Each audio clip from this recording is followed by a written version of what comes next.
وہ جو ایک بڑا خاص واقعہ مشہور ہے کہ جب آپ سیدنا احمد کبیر رفاعی روزہ سرکار صلی اللہ علیہ وسلم پر حاضر ہوئے تو دست اقدس کا باہر آنا، یہ ہم نے واقعہ سنا ہے کہ پیارا آقا صلی اللہ علیہ وسلم کے دست مبارک باہر تشریف لائے، تو یہ اس واقعے کی کہاں تک سچائی ہے، اس بارے میں ضرور ارشاد فرمائیں۔ حافظ صاحب 555 ہجری میں سید احمد کبیر رفاعی رحمہ اللہ نے جو حج کیا ہے، اور اس کی کیفیت یہ تھی کہ آپ کے ساتھ مدینہ المنورہ پہنچتے پہنچتے 90,000 کا مجمع مدینے میں داخل ہوا ہے۔ اللہ اکبر۔ اور جب آپ جو ہے مدینہ المنورہ میں حاضر خدمت ہوئے جی تو اس وقت نبی پاک صلی اللہ تعالی علیہ وسلم کی بارگاہ اقدس میں آپ نے عرض کیا کہ یا رسول اللہ صلی اللہ تعالی علیہ وسلم، یا رسول اللہ میری روح آپ کے مدینے کے ذروں کا، آپ کے مدینے کی زمین کے بوسے لیتی تھی، اور وہذہ دولت الاشباح قد حضرت، یا رسول اللہ اب تو میرے جسم کی باری آ گئی ہے، میں حاضر خدمت ہو گیا ہوں، فامدد یمینک کی تحظی بہا شفتئی، یا رسول اللہ اب آپ اپنا دست اقدس باہر نکال دیجئے تاکہ میں آپ کے دست اقدس کا بوسہ لے لوں۔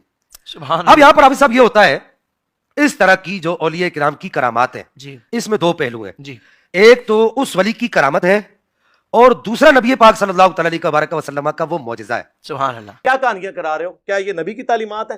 صحیح بخاری کی حدیث ہے، دیکھنا میری شان کو اس طرح بلند نہ کرنا جس طرح نصارہ نے اپنے پیغمبر کو بڑھا دیا تھا۔ میں اللہ کا بندہ اور اس کا رسول ہوں، مجھے اللہ کا بندہ اور اس کا رسول کہنا، یہ ہے مزاج رسول۔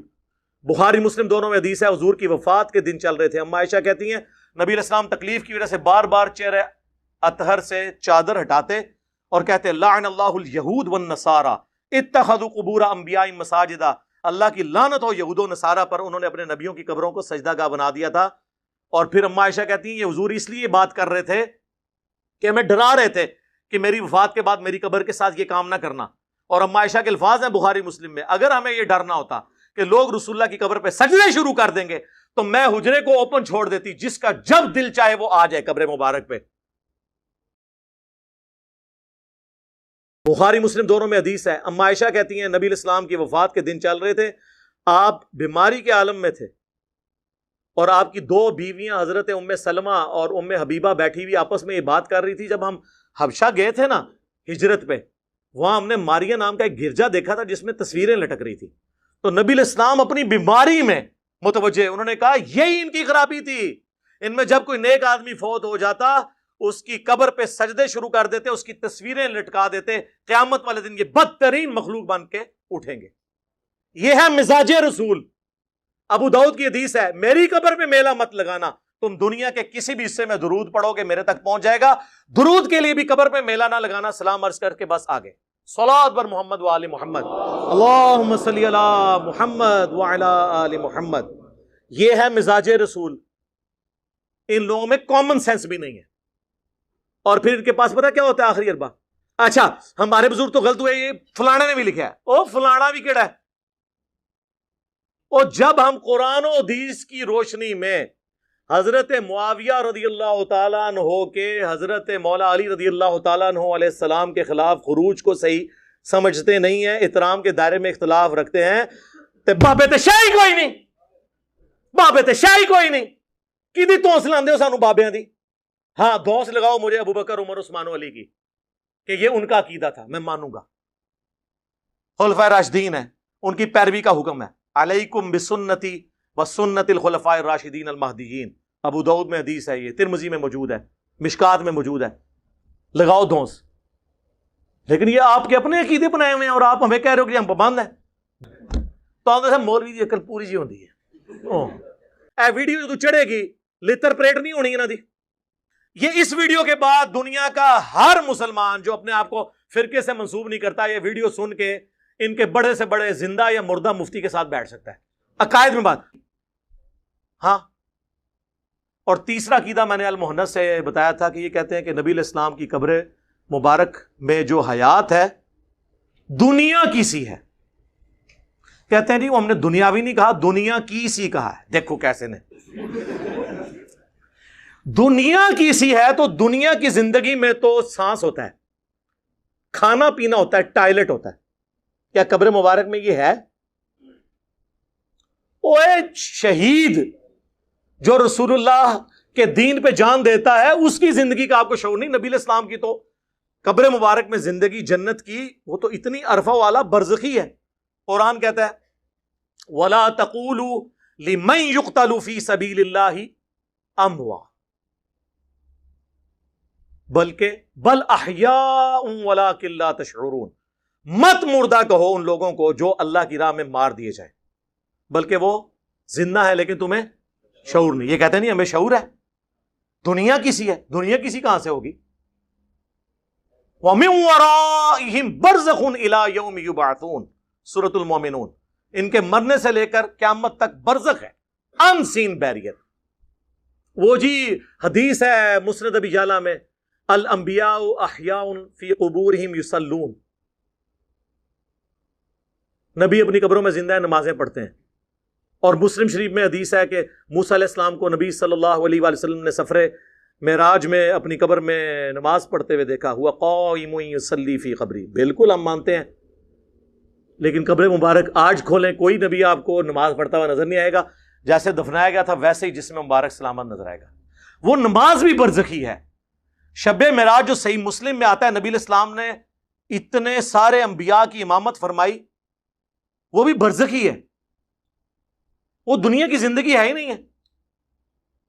تو یہ جب ساری باتیں کریں گے وہ کہیں گے اصل میں ہم دنیا کی زندگی پتہ کیوں کہتے ہیں؟ بڑی ہوشیار ہیں. کہتے ہیں اس لیے کہ جسم مبارک سلامت ہے، اس لیے دنیا کی اسی کہتے ہیں ہم، باقی برزخی ہے. نہیں نہیں، پرانے گلاں پرانے بہانے. میں تے تہاڈیاں شاواں کڈ کے دساں گا.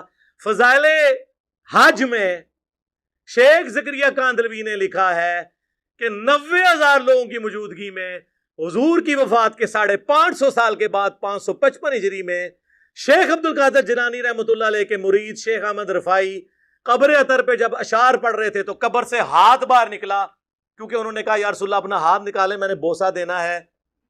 اور انہوں نے بوسہ دیا 90,000 لوگوں کی موجودگی میں، جن میں شیخ عبد القادر جیلانی کا نام بھی ذکر کیا جاتا ہے. اور آپ کو حیرت ہوگی، سامعین کو بھی حیرت ہوگی، تیسری سند میں پیرے پیرا، میرے میرا، شہباز لامکانی، قندیل نورانی، حضور سیدنا و سندنا شیخ عبد القادر جیلانی بھی موجود ہیں، جو کہتے ہیں کہ میں نے خود اپنی آنکھوں سے دیکھا کہ رسول اللہ صلی اللہ علیہ وسلم نے اپنا دست اقدس نکالا اور نکال کر ان کو تھمایا. یہ دنیاوی ہی آتا ہے نا، قبر سے ہاتھ نکلنا یہ دنیاوی نہیں ہے؟ دنیاوی مانتے ہیں یہ. اور پھر اگلی بات، شیخ عبد القادر جیلانی نے کیوں نہیں بوسہ لیا؟ ان کو تو میں نہیں کہتا، میں کہتا ہوں میں بڑا بدبخت ہوں کہ میری موجودگی میں میرے اسٹوڈنٹ کے لیے قبر مبارک سے ہاتھ باہر نکلے اور وہ چومے اور میں چوموں ہی نہ. اور عبد القادر جیلانی پھر 295C کے حقدار ہوتے ہیں کہ نہیں؟ واقعی انجینئر. اور اس تو بڑا جھوٹ، یہ 1000 سال پرانی بات کر رہے ہیں. آج سے 50 سال پہلے بھی مسجد نبوی میں 90,000 کا مجمع نہیں آتا تھا. اور 90,000 کے مجمع میں اگر ہاتھ نکلے کتنے بندے دیکھ سکتے ہیں جب تک کہ وہ کچھ 100-150 فٹ باہر نہ آئے؟ ہاں بتائیں نا یار، ہم تو پھر انجینئرنگ کر رہے ہیں نا. اب آپ نے ہمیں یہ نہیں کہنا کہ یہ خواب کا معاملہ ہے، یہ برزخ کا معاملہ ہے. خواب نہیں سر، بیداری کی بات ہو رہی ہے. بیداری میں تو پھر بیداری والی باتیں ہوں گی. پھر 500 بندوں میں ہاتھ نہیں نظر آتا، کہانیاں. پھر اعلیٰ حضرت نے ایک سٹیپ آگے طے کیا. انہوں نے ملفوظات اعلیٰ حضرت میں جب ان سے پوچھا گیا کہ حضرت آپ کہتے ہیں اولیاء بھی زندہ، شہید بھی زندہ، نبی بھی زندہ، کو فرق دسو. انہوں نے کہا فرق تو ہم دسنے ہیں، ساڈے بزرگ عبد الباقی زرقانی نے پہلے ہی فرما دیتا ہے. اور یہ عبد الباقی زرقانی دیوبند اور بریلوی دونوں کے روحانی ابا جی ہیں. فضائل اعمال میں بھی اس کے والے ہیں زرقانی کے. زرقانی نے لکھا ہے کہ انبیاء کی قبروں میں ان کی بیویاں بھی پیش کی جاتی ہیں، وہ ان کے ساتھ شباشی فرماتے ہیں. اے فرق ہے نبی اور غیر نبی. جی یہ اما عائشہ کے سامنے کوئی بات کرے نا پھر میں پوچھوں. جی مسند احمد میں حدیث ہے، مشکات میں موجود ہے. اما عائشہ کہتی ہیں جب تک رسول اللہ اور ابو بکر صلی اللہ علیہ وآلہ وسلم رضی اللہ عنہ میرے اجرے میں دفن تھے نا، تو میں بے دھڑک اس حصے میں چلی جاتی تھی. جب سے عمر دفن ہوئے نا تو میں پردے کے بغیر نہیں جاتی. عمر سے مجھے حیا آتی ہے. یہ نہیں کہ حضرت عمر دیکھ رہے تھے، جو قبر کے نیچے سے دیکھ سکتا ہے کپڑے تو کوئی چیز ہی نہیں، اس کے سامنے پردہ تو کوئی چیز ہی نہیں. صرف حضرت عائشہ کا یہ تقویٰ تھا کہ وہ اس لیول تک، جس نے حضرت عثمان کہتے ہیں جب سے میں نے اپنا دایاں ہاتھ حضور کے ہاتھوں میں دیا میں نے شرمگاہ کو ہاتھ نہیں لگایا اس سے.